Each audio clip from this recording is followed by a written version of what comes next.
नमस्कार दोस्तों, स्वागत है आपका आपके अपने YouTube चैनल DSR मैथ में।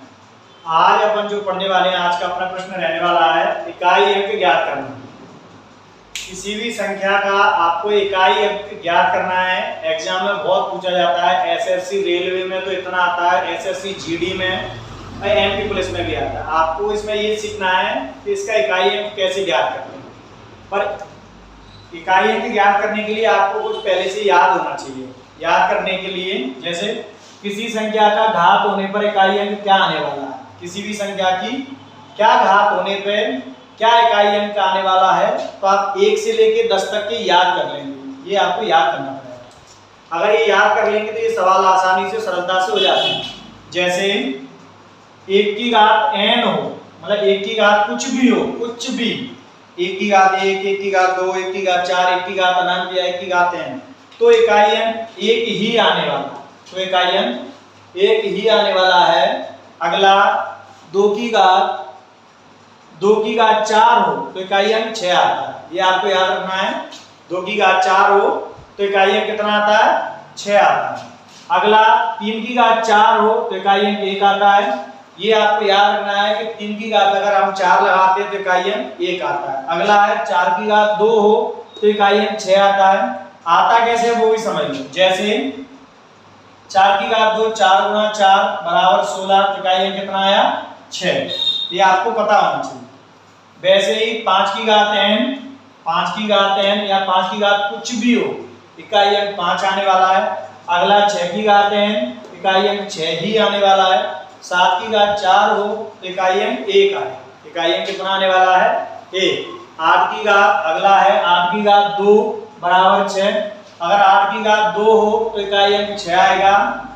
9 की घात 2 हो तो इकाई अंक 1 आता है। और 10 की घात कुछ भी हो, लास्ट में 0 की घात 10 में लिखते हुए इसको 0 लिखो, तो 0 की घात कुछ भी हो, इकाई अंक 0 ही आएगा। जिस संख्या में आपको या जिस एग्जाम में आपको ऐसा प्रश्न आ जाए कि इकाई अंक ज्ञात करिए, तो इकाई अंक ज्ञात करने के लिए आपको सबसे पहले मन में ये सब याद होना चाहिए। 1 से लेके 0 तक किसकी क्या घात होती है और क्या इकाई अंक आता है। तो अपन सबसे पहले पहला प्रश्न करने वाले हैं, आपको समझना है और देखते हैं। चलो आप ऐसे लिखा है 874 की घात 24, तो सबसे लास्ट वाला अंक उठा लेंगे 4 और इसकी घात लगा लेंगे 24। तो 4 की घात क्या होती है तो इकाई अंक क्या आता है? 4 की घात 2 होती है तो इकाई अंक 6 आता है। तो 4 की घात लगा लेंगे यहाँ पे 2, ये 24। तो हम 24 में 2 का भाग देंगे। कितनी बार गया? 12 बार। कितनी बार गया? 12 बार। तो यहाँ पे भागफल कितना आया? 12। इसको यहाँ लिख देंगे, ठीक है। अब हमको पता है 4 की घात 2 होती है तो इकाई अंक 6 आता है। कितना आता है? 6। तो यहाँ 6 लिख देंगे और घात 12 आ गई। कितनी आ गई? 12। यहाँ पे आपको ये देखने को मिला कि यहाँ पे 6 की घात 12 होगी। 4 की घात 2 होती है तो इकाई अंक 6 आता है। हमने 6 लिख लिया, 6 की घात लगा ली 12। अब देखो यहाँ पे 6 की घात n है और उसकी घात कुछ भी हो तो इकाई अंक 6 आता है। क्या आता है? 6। ये इसका आंसर।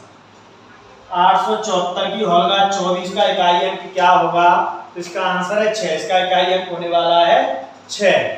अगला है 963 की होल घात 286, तो इसका अपने इकाई अंक उठा लेंगे 3 की घात 286। अब आपको इसका इकाई अंक बताना है। क्या बताना है? इकाई अंक इसका क्या होने वाला है, देखना ध्यान से। अब आप यहाँ पे देखिए 3 की घात क्या होती है तो इकाई अंक क्या आता है? 3 की घात 4 होती है तो इकाई अंक 1 आता है। 3 की घात 4 होने पे इकाई अंक 1 आता है। ये आपको याद होना चाहिए। तो हम क्या करेंगे? 3 की घात 4 लगाएंगे और 286 में 4 का भाग लेंगे। तो आप यहाँ पे 286 में 4 का भाग, तो 4 सत्ते 28, कुछ नहीं बचा 6, 4 एकम 4, 2 आ गए। तो भागफल कितना आया हमारा? 71। शेषफल कितना बचा है? 2। तो गुणा लगा के 3 की घात 2 कर देंगे। इतना अगर लिखना समझ में आ रहा है तो देख लें, एक बार और समझ लें। 4 का भाग दिया 286 में तो भागफल पूरा 71 आया, यहाँ लिख देंगे। और जो शेषफल बचा है उसको गुणा लगा के और उसकी घात कर देंगे, इसकी 3 की। ठीक है, साफ कर लेते हैं। अगला हमको पता है 3 की घात 4 हो तो इकाई अंक 1 आता है, वहां पे लिखा हुआ है 3 की घात 4, तो इसकी जगह पे हम 1 लिख देंगे। 1 की घात 71 इनटू 3 का वर्ग कर देंगे तो 9 आ जाएगा। तो 1 की घात कुछ भी हो वो लिखा है, 1 की घात है कुछ भी हो तो इकाई अंक 1 आता है इनटू 9, तो 9 एकम 9, आंसर आ गया 9। कितना आ गया भाई 9। अगर आपको ये लॉजिक समझ में आ रहा है, प्रश्न को करने का तरीका भी समझ में आ रहा है, तो आप जो अगला क्वेश्चन लिखा है क्वेश्चन नंबर 3, क्वेश्चन नंबर 4 और क्वेश्चन नंबर 5, इन सवालों को सॉल्व करके इनका आंसर कमेंट बॉक्स में लिख सकते हैं। और अगर आपको वीडियो अच्छा लगा है, सवाल को करने का तरीका अच्छा लगा है, तो वीडियो को लाइक कर सकते हैं, और अगर बहुत ज्यादा अच्छा लगा है तो मेरे चैनल को सब्सक्राइब भी कर सकते हैं। धन्यवाद।